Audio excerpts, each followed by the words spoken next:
त्या खात्यात 3000 रुपये डीबीटी येतील. कमिटी वगैरे काही नाही, नो कमिटी, डायरेक्ट डीबीटी. आणि म्हणून आता मुख्यमंत्री माझी लाडकी बहीण योजना, माझ्या लाडक्या बहिणी इकडे आहेत, तुमच्या खात्यात पैसे आले का? त्यात आलेत, त्यांना शुभेच्छा. नाही आले त्यांच्या खात्यात पैसे येतील ही खात्री आपल्याला देतो. आणि आज मला समाधान आहे, 1500 रुपये माझ्या लाडक्या बहिणींना योग प्रशिक्षण योजना केली आहे.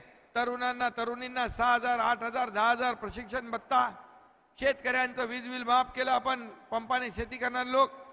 ज्या मुलीला उच्च शिक्षण घ्यायचंय, डॉक्टर इंजिनियर वकील बनायचंय, त्या मुलीने आत्महत्या केली, इंजिनियर बनता येत नव्हतं म्हणून, आपल्या आईवडिलांवर बोजा नको म्हणून.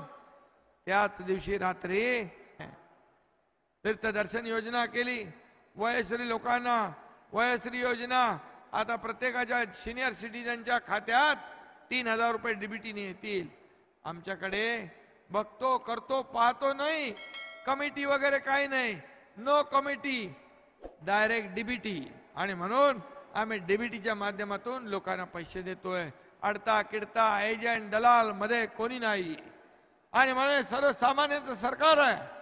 सर्वसामान्य या राज्यामध्ये मुख्यमंत्री माझी लाडकी बहीण योजना देत असताना मुख्यमंत्री सुरक्षित बहीण योजना देखील या ठिकाणी आम्ही सुरू केलेली आहे.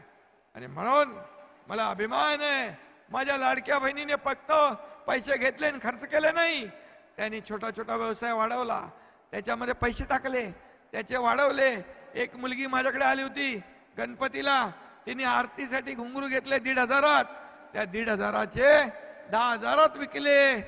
हे डोकं लावतात माझ्या लाडक्या बहिणी. आणि म्हणून माझ्या लाडक्या भावांना पण आम्ही योजना केली आहे, त्यांना देखील अपॉइंटमेंट दिलेले आहेत. लाडक्या शेतकऱ्यांचं हे केलं आहे, लाडके ज्येष्ठ नागरिक आहेत त्यांना वयश्री योजना केली आहे.